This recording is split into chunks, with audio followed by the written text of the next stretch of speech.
Good afternoon, everybody. This is our tech talk on iPhoto for the Mac. Some things that we talk about today may translate over to iPhoto, but that's for the iOS devices like your iPhone and iPad. That's one of the reasons we wanted to separate them out, because there's a lot of features that the Mac version has that the iPad doesn't. So we're going to go ahead and get started. So really quick, and this is going to cover also the newest version of iPhoto. A lot of these features are still in the older version that came out 3 years ago, but it just looks a little bit different. So the first thing I want to kind of tackle is how the sidebar is pulled up. So you'll see a couple things right here. You'll see events on the top left. You'll see photos, faces, places, and then you'll see some more down there. But let's talk about what those are first. So the way iPhoto breaks up your photos is by what they like to call events. Events are a collection of photos deemed based on when you imported them. So for example, if I plug in my iPhone to my Mac and then I start importing photos, it's going to label that as May 2014 iPhoto or iPhone backup.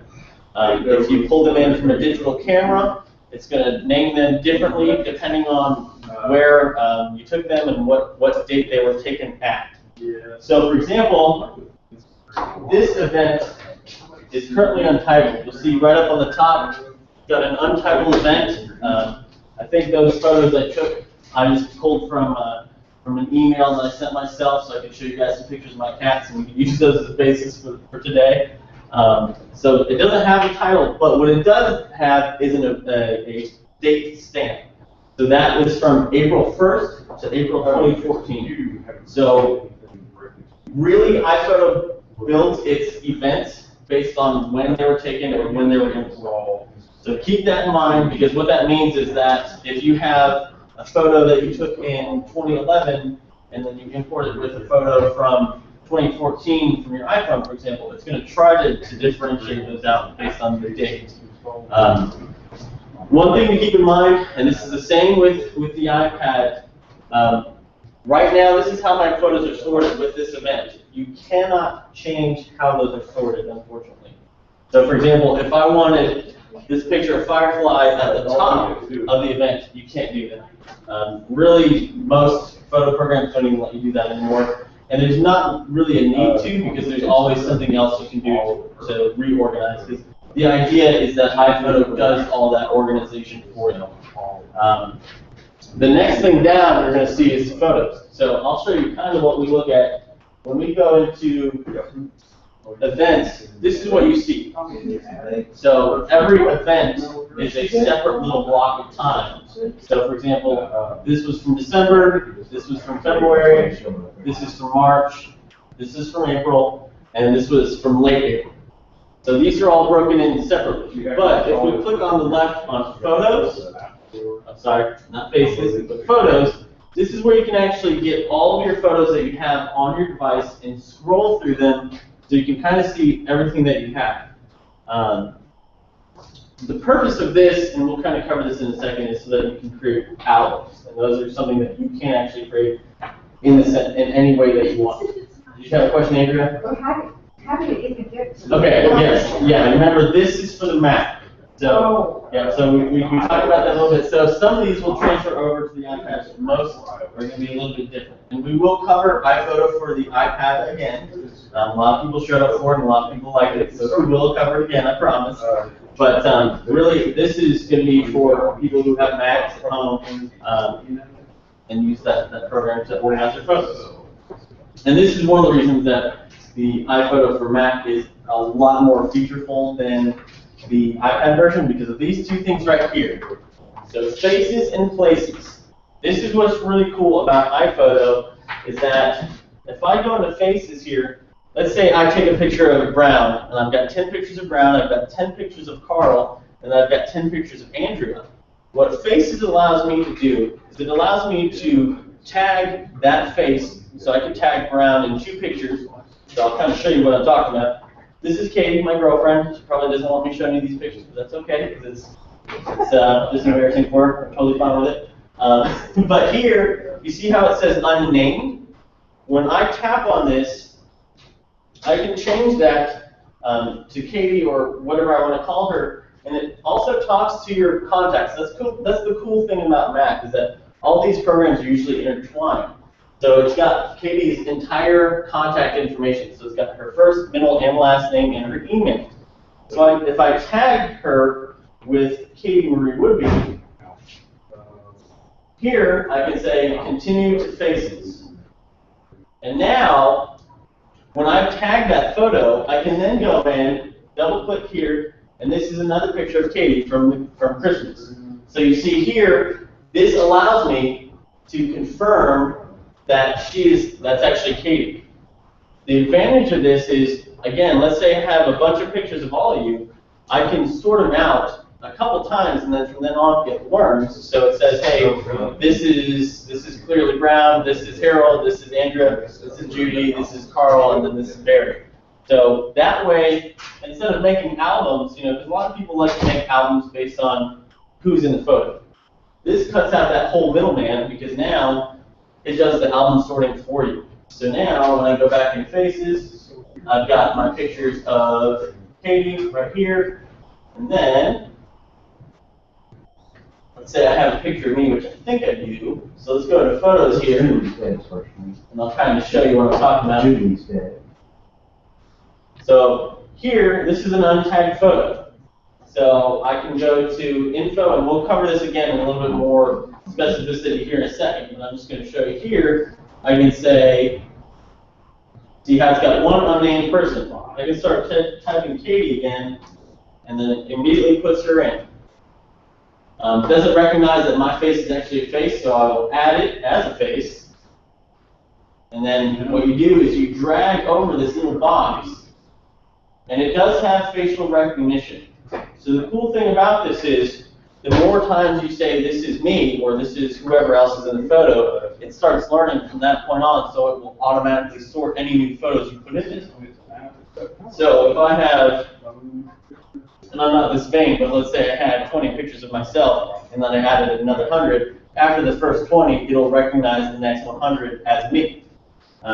So I'll click on Day and Lot, and now if we go to Faces, this is the advantage of it. So it automatically sorts photos based on who it is. So we've got both of our photos of Katie in here, and I've got the photo of me right here.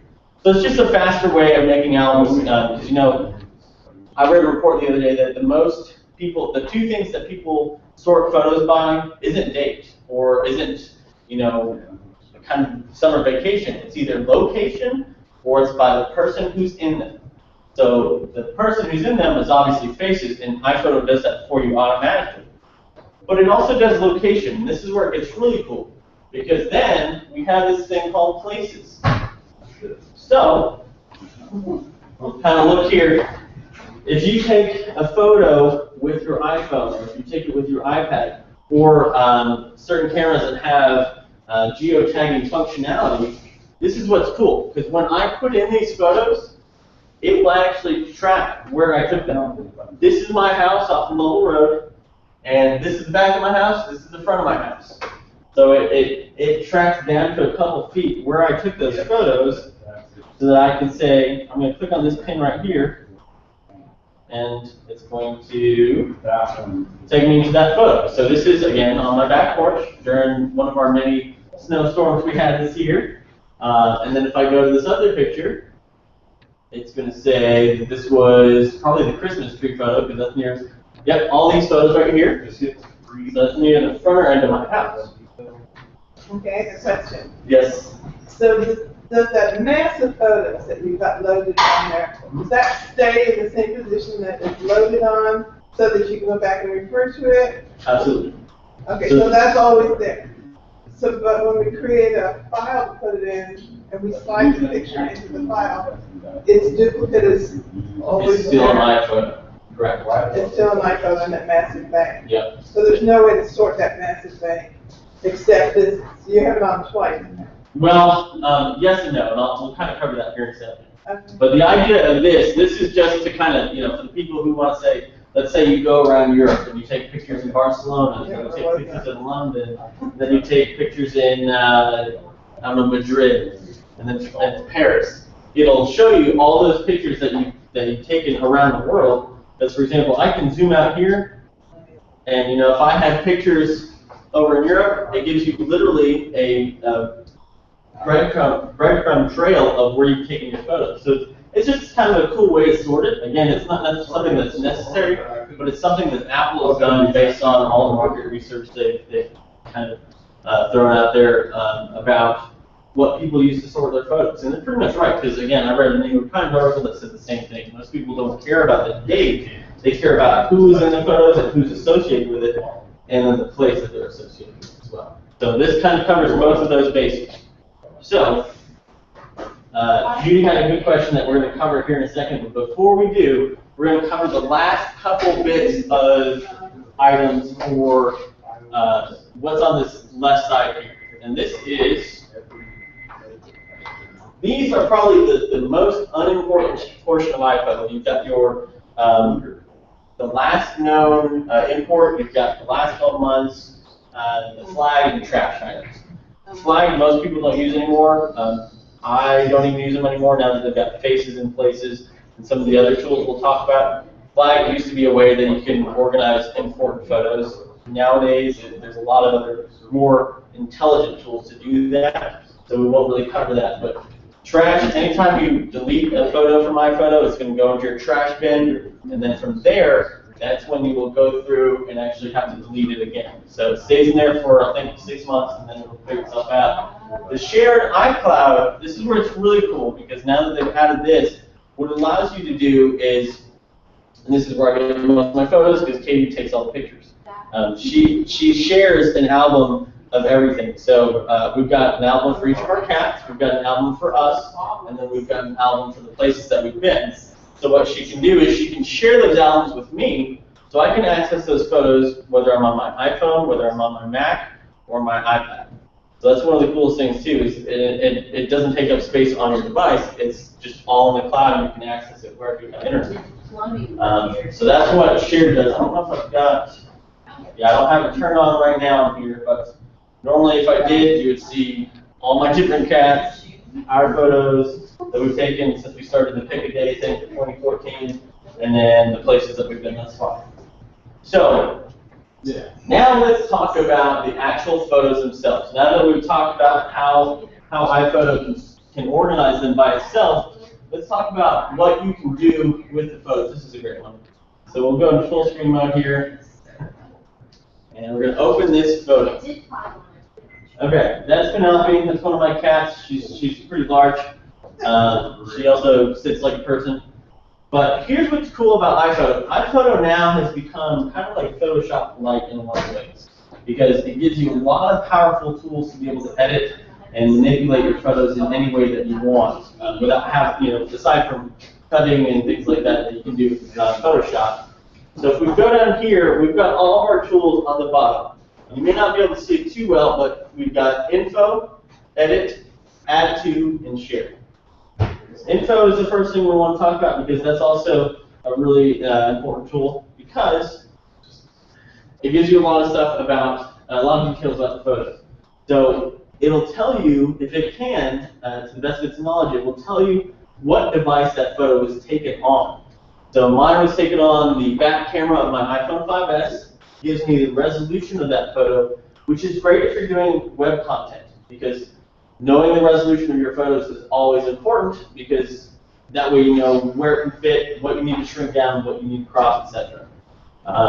And then it gives you a lot of other details, like your f-stop and all that kind of stuff. But it also, this is where, if you want to name your photos, this is now the only place to do that. So if we go into Info, where it says image 0055, I can actually start manipulating that now. So I can just say, Penelope on couch, and changes your title right there. So that's one of the ways that you can sort and search for photos later on, because iPhoto does have some very powerful searching tools built into it. You've also got next to it, it's a little bit hard for you guys to see too, because it's a little bit small, but you've got the rating system.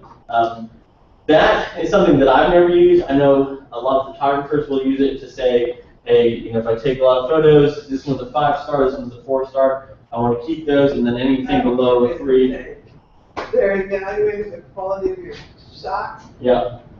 So you can evaluate it so that you can throw away the ones you don't need. And then you can add a description. Most people don't do that. I don't do that because that's more than you really need. But for some people, if it's a very sentimental photo, they'll put in the details of where they took it and all that kind of stuff. And that's just one of the other options that they give you. But then this is also where you can add the face for iPhoto to recognize. Unfortunately, iPhoto doesn't recognize animals.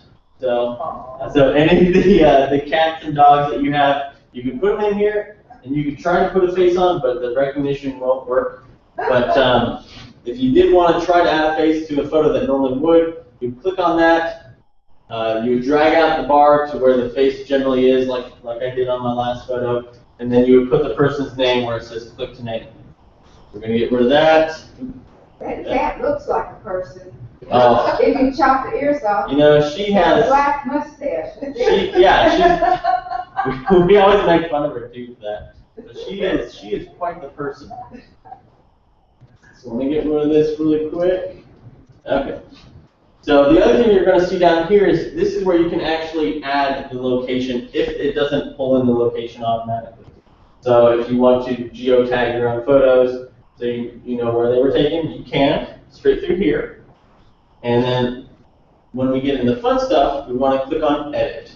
And this is kind of like what we talked about with iPhoto for the iOS devices. This is where you get some of the cool stuff like being able to change colors and crop and all that kind of stuff. So we'll kind of go through it step by step. First and most important is rotate. So if you take a picture upside down, the best way to get it back up and running is for rotate. We click a couple times. It's going to do counterclockwise. So just keep that in mind. We just got to rotate a couple more times to get it where it needs to be. And then you've got this auto enhance button. This is great if you're not really comfortable with adjusting saturation, contrast, and all those other color ratios that you have. Because what it tries to do is it tries to find the best fit for that. So if we click on enhance, you see how it warms up the picture a little bit, it sharpens it a little bit, so now the colors are a little bit different. This is probably closer to what Penelope actually looks like in real life. Then you've got a good pro picture right there. The problem is, it's not always the best thing to do, and you can always revert back to the original with this little button right here. So keep that in mind. If you want to make more minute adjustments later, you can. And that's what we'll cover here in a second. With the fixed red eye, straighten, crop, and retouch, that's stuff that most other programs have. The fixed red eye is one of those things that actually works hit or miss. The idea is, and we can't do it here because Penelope doesn't have the red eye effect, but what you do is you get the tool, you put the marker right in the middle of the iris, click on it. The problem is, most of the time what ends up happening is that you get black eyes, so you don't actually get the color of your eyes that it's supposed to be. So keep that in mind, and the best way to fix that is just to monitor your flash and monitor the lighting settings before you take the picture. So that is one thing to keep in mind. Fixed red eye is one of those tools that sometimes works, sometimes doesn't. Straighten, what this is going to do is this is for people who tend to take more diagonal photos. So if you kind of tilted your camera by accident at the last minute, what this will do is it will kind of cut off that last corner and cut off the top left corner to make it more of a straightened picture. So that'll help you kind of get more professional looking photos if that's what you're looking for. Most people don't really care about it, but it is a nice tool. Crop is the best thing for Facebook. If you're taking pictures and then wanting to put them on Facebook, crop will allow you to, let's hit down here, it'll allow you to resize that picture, cut off edges, and size it down based on where you need to put it. The cool thing about the iPhoto's crop is that it gives you the grid. So it gives you this tri-grid, and the idea is the law of 3. It's when you take a picture, you want to stay within each third of each grid line to get the best fit picture. So it kind of gives you that so you know exactly what each portion of the picture is going to fit into that law of thirds. So it covers that one. Retouch, something you really want to be careful with, because what it does is the idea is it will help. Facebook, or not Facebook, Photoshop has had this for a long time. What it allows you to do is, especially for shots where you want to clear out a blemish, is it'll allow you to brush over that by matching the skin tone next to it. The thing to keep in mind is that it's going to literally merge everything next to each other. So if we were to try to do that on Penelope's fur right here, for example, it would make that a combination of black, white, and brown. So it's not the best thing to do if you don't know what you're doing. You can adjust how big that brush is, but it's one of those things that's really touchy. I don't recommend messing with it unless you use it before. So let's get into cool stuff. These are your effects. This is where you can change things from the color to the style and theme of your photo. So here we can say we want it black and white. We can change it to sepia tones, so it looks like the old-timey photos. You've got antique, but then you've also got some really cool framing options. So you can make it a vignette photo where it's got the closed lens look to it. It's got your matte photo where it's got the closed lens, but then it's got the white background like you used to have with professional photographers.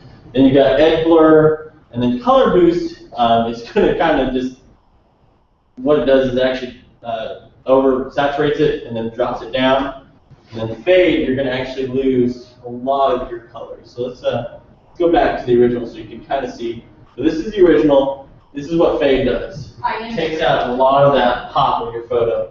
And that's great if you've got really flashy photos. If you've taken it in low light areas, you get a lot of extra flash in there. Boost is going to be the opposite. If it's really bright and you want to kind of tone down some of that extra light that you've gotten in the sensor. On here, you've also got the ability to do minute adjustments. So these guys are actually buttons. And what you're going to do is, if you just tap on darker and you keep tapping on it, it's going to increase the darkness of the image. Same thing if you tap on lighten. Contrast is actually going to do the same thing. If you click on the left side of the contrast, it's going to decrease contrast. If you click on the right side, it's going to increase the contrast. And the idea of all these is just so that you can make your picture more your picture. You know, because a lot of times when you see photos in magazines and you see photos online, that's not how the shot actually looks. You know, they go into something like this or something like Photoshop, and they adjust all the coloration and saturation to however they want the shot to look. So they chose that circle instead of sliding bar? Yeah, they used to have. It's not intuitive. The bar idea better. I know. Well, they used to have the bar. Let's see if we get out of full screen mode, if it'll fix that. I don't think it does. I think you still get the same. Yeah, so you still get the same spheres. So I don't know why they switched to that. Because remember the old? I think in the version that you have, do you have Mavericks on yours? Do you know? Mavericks, I don't think so. Okay, I don't think so either. But I have a full Photoshop. But yeah. You have bars and graphs. Exactly. Well, even your version of iPhoto still has bars. Oh, really? It has the sliding bars. Yeah. With it. Yeah, that's how it used to be. You used to have the sliding bars where you could drag either up or down or left and right. That way you knew exactly, you could say 0 through 100 for saturation. You knew exactly where you would put it. Exactly. Exactly. It's more helpful, but this is too fuzzy. Yeah, now they don't have it. They've tried to simplify. This is what Apple's done with a lot of their programs. They've tried to simplify to make iPad users more comfortable with the Mac, and the problem is people who've been using Macs forever kind of get left out in the cold. This is one of those examples where it's still a useful tool, but it's not nearly as friendly as it should be. So I totally agree. I miss the bars. But check this out. Okay, the bars are there. So you still have some of them. So we still have like your exposure, your contrast, and your saturation. The thing is, we miss the bars from the warmer tools and the let's see, when we get the cooler and the warm tools, they don't exist anymore. But you can still kind of get a lot of the same effects by manipulating these. So you can change your shadow length, your definition, your sharpness. You can denoise the picture. So if you've got a lot of, especially if you take it in low light areas, you're going to get a lot of that little fuzzy look to it. And that's simply because the sensor is trying to make up for what it can't see. So by denoising it, it's not going to look as natural, but it will help make your photo look cleaner. Now, what about on the big bar on top? Which one? The top right. The levels right here? Yeah, the levels. So I was told that you took like 5 to 10% off each end. So yeah, you can't. Because that's a wasted, yeah. The wasted spectrum. Right, and yeah. then if you pull the middle part to balance it out. So the problem, yeah, and this is where it's hard to make a universal rule for photos because it's all dependent on how much light was exposed on the sensor when it took the picture. Because this photo, when I cut off the 5% on each end, and then I manipulated the center, the RGB, which is red, green, and blue. When I manipulated those a little bit to the left to make them a little bit warmer, you get this where it looks good, but you lose a little bit of definition in the coloration of Penelope's fur, for example. And that's because light in this shot was a lot brighter than what you normally get. Because I've got like LED lights like this, and then I had my LED flash on my camera. So, yeah, exactly.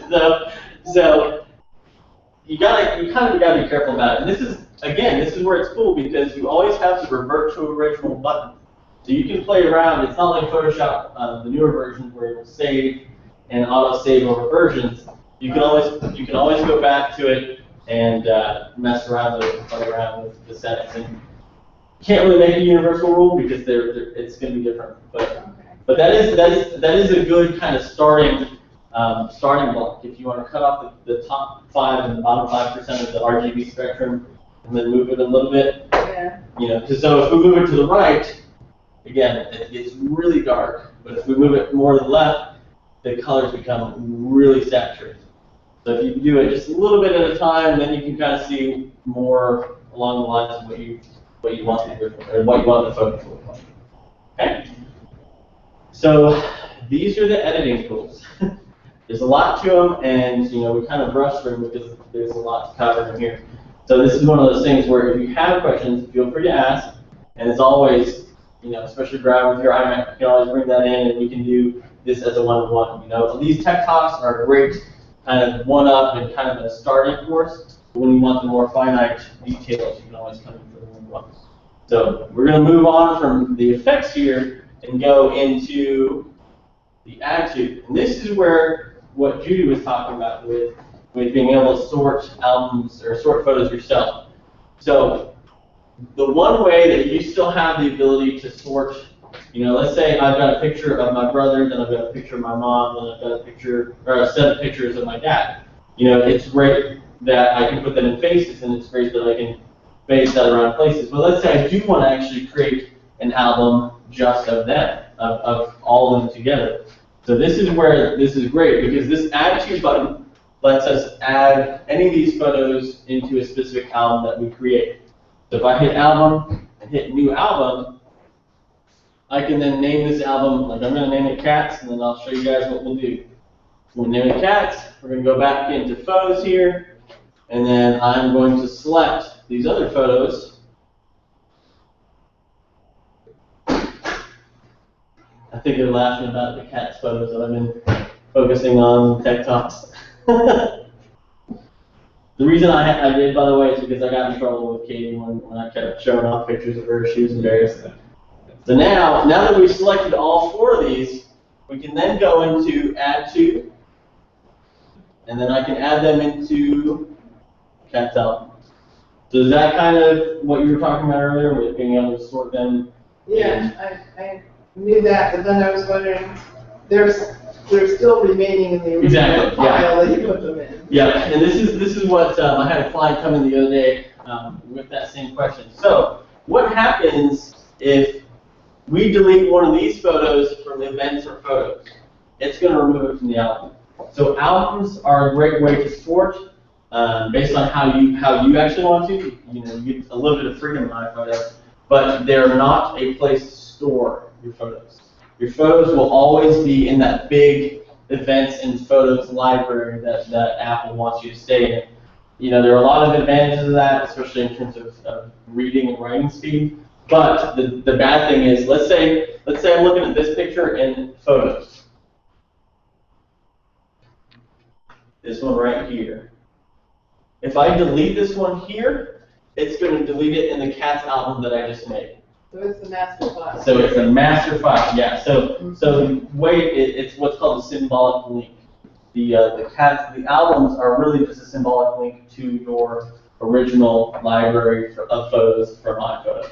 So it's a way to sort them, but it's not a place to move them out, and that's where some people get in trouble when they have, I've got a client that's got 71,000 photos, which is insane. Yeah, and that's amazing, but at the same time, this is where this program starts becoming hindered because it's not the best place to store huge amounts of photos like that, because then it slows down your computer, slows down the program, and it's extremely slow to sort through all those.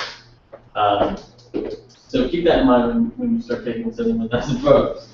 But the other thing that you get to see when we hit the Add To button, aside from Slideshow, which Slideshow is really cool, iPhoto now does some really amazing effects with Slideshow, so that we can add music. I'll kind of show you this really quick. We actually did this for a client for their mother's 80th birthday, and it turned out really cool.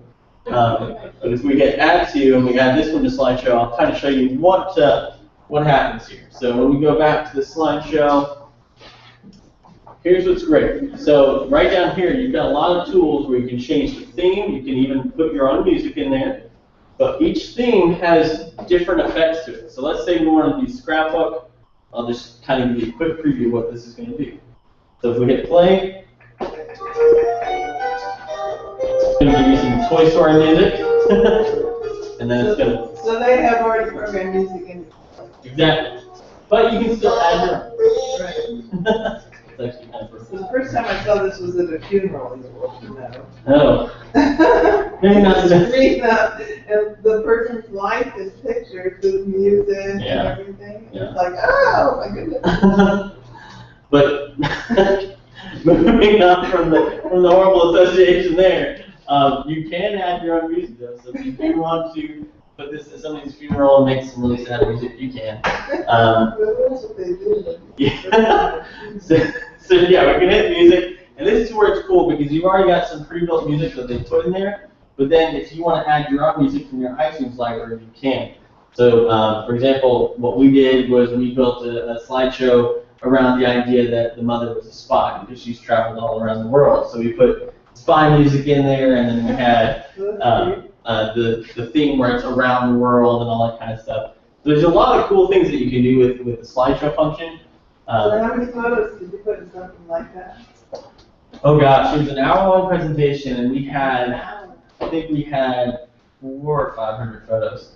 I mean, it was insane. We had a lot, and it was one of those projects that it's a funny story because it was something that was worked on until literally hours before it was shown in New York.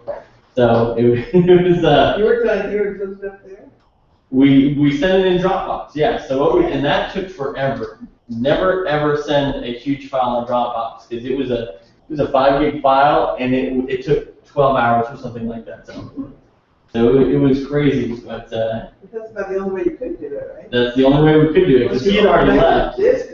Yeah, he had already left, and it was one of those projects that we probably would have preferred that we'd gotten it a little bit earlier than we did, but I started it, and then I worked on it all night that Friday night, and then Tommy and Zach took it up Saturday morning after, because my mom was in town, and obviously I don't work Saturdays, so it was a tight project in terms of deadlines, but we got it done. But that's kind of the cool thing about iPhoto is it made that process. Once we knew everything we needed, it made that process super easy. I mean, that portion of the actual project took less than 2 hours. And you're talking about 500 photos, getting the songs in there and getting the timings down. And normally with programs even 5 years ago, that would have taken 24 hours. And it took less than 2 for us, which was really cool. So slideshows is a really powerful tool if you do want to, take a bunch of pictures and then have, if you've got family coming in, things like that. especially either Easter just passing. We had a couple clients do that for their families when they came in. They just ran their slideshows and had dinner. So that's one of the cool things. Now, can you put those on a disk? Can you record it onto a disk? Or is it needing all the connections within? No, you can. You just have to have separate software to be able to do that. Now that iDVD is not an included software piece. So, for example, can't remember what they've got nowadays, but there's tons of programs that will let you do that. But we should be able to export it. Yeah. So what you do is you export the file. You change the definition based on what TV you're going to be putting it on. If it's 1080p, obviously it's much larger than 480. Probably will not fit on a single DVD if it's a long presentation. But then you just need a program that'll burn that file onto a disk itself.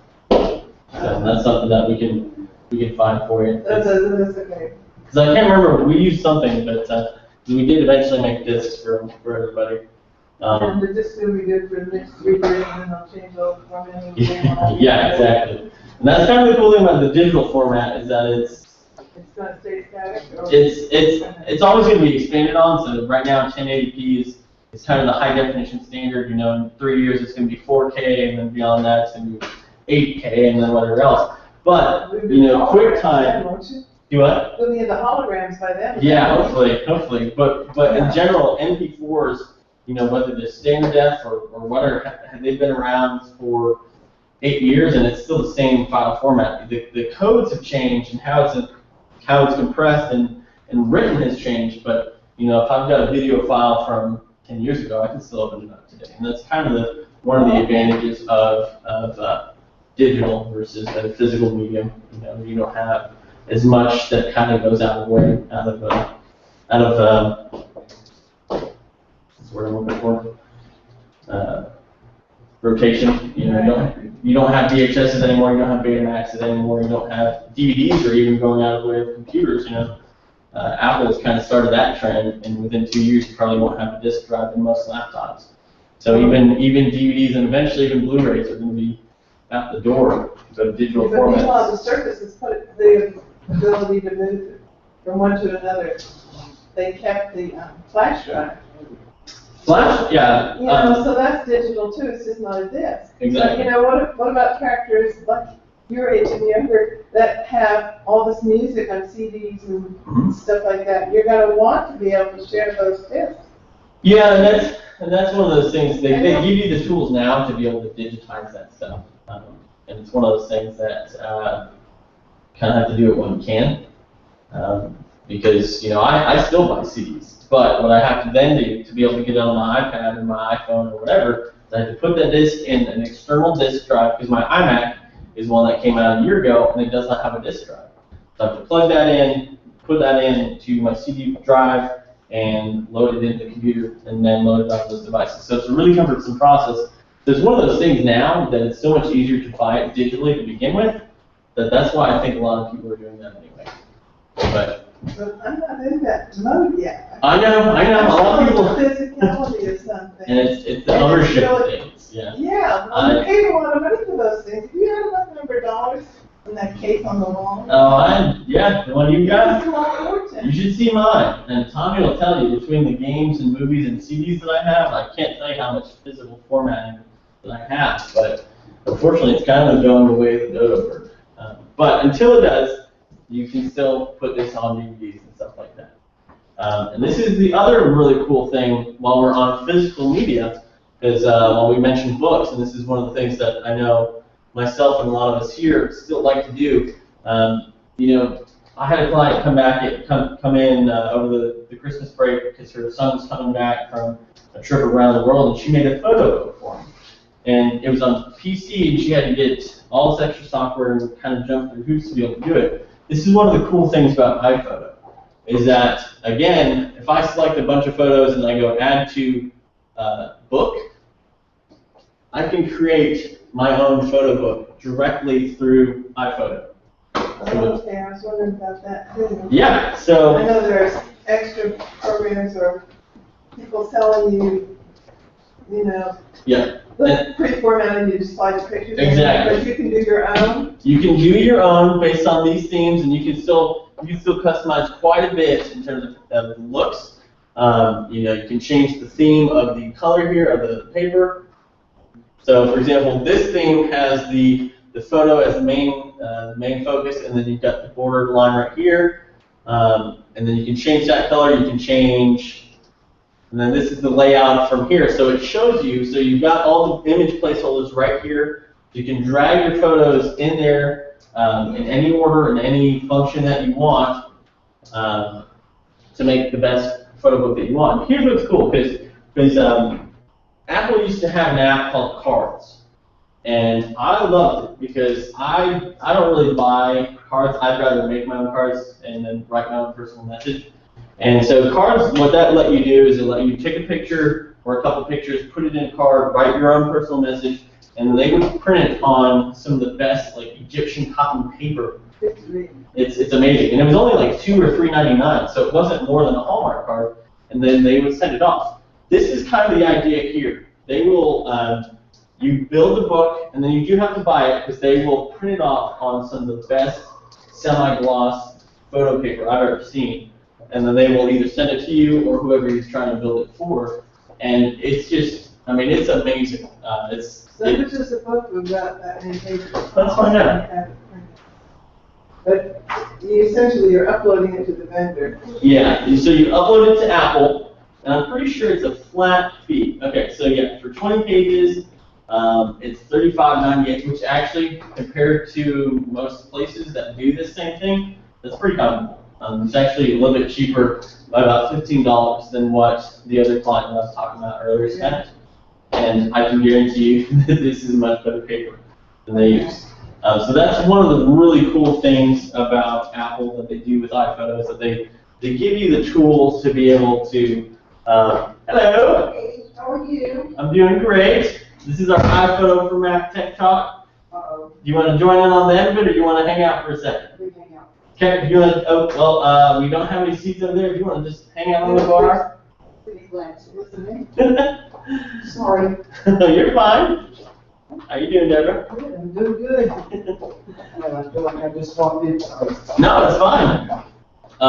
And then you can still expedite the shipping and all that kind of stuff too. But it's one of those really cool things because in order to do that with a lot of other programs, you have to have the program to get your photos, then you have to have the program to make the book, and then sometimes you even have to find a separate vendor to print that book. This does everything all in one. Right. So it's really cool, and it's such a great service because I've ordered two books in the past 3 years from Apple for my mom and then for my little brother, and it was, I mean, it's amazing. It's some of the best paper I've ever seen, and they thought, you know, I spent $40 on it, but I spent like I think 20 at the time, so it's gone up a little bit because some of the costs have gone up with it. Rise every year. Exactly. And on top of that, they've added a lot of functionality to it too. So that's one of the coolest things that I like about iPhoto. Is this program really does more than just a place to store your photos. It's a great way to organize them based on the ways that you want. So by the people, by the places, and you know, and then from there you can organize them still based on your own specific needs. So if I want to say this is my family album, you can still do that, just like I did with the cats. And then you can make amazing slideshows. You can make photo books that look great, and they're great physical, you know, because that's the thing too. Digital, even though it's great, digital is in terms of archiving, in terms of being able to be around in the next 100 years, it's not predictable, and it's also the least archivable. You know, you can find cassettes from years ago. You can find vinyls from the 1920s that still work fine. You can find CDs that first started being printed in 1988, and they still work fine. But you can't necessarily do the same thing with hard drives. You can't necessarily do the same thing with flash drives. You know, hard drives, the average lifespan is 7 to 8 years, depending on use. Oh, really? So yeah, so I mean, That's short. it is that short. So and it's a function of the drive itself. It's a function of the drive itself, and that stuff is most of the time recoverable. But that disk that it stores data on is very, very corrodible. You know, it's not like paper. So they're flying airplanes on software? Yeah, but they're also constantly updated and all that kind of stuff. So that's something that's kind of a different discussion altogether. But in general, you know, that's one of the reasons that people still buy photo albums and photo books or get them printed off at CVS is because it's still archival. It's still something, a physical thing that you can hold and store in ways that you just can't do so. It would be really nice if you could organize things in that big pile and be able to save the small files that you're not. In a different location. Yeah, it would be. Yeah. And I wish, I'm hoping, you know, because that's something you can do with a program called Aperture, which is their high-end photo editing program. The downside is it costs money. So that's one of those things where there's kind of a tier of features that you get depending on if you want to use the free stuff or the paid software. How much is Aperture? Aperture, I think now is a lot less. It's $99. So yeah, it's not bad at all. But Aperture, I guess your sons are exactly. Yeah.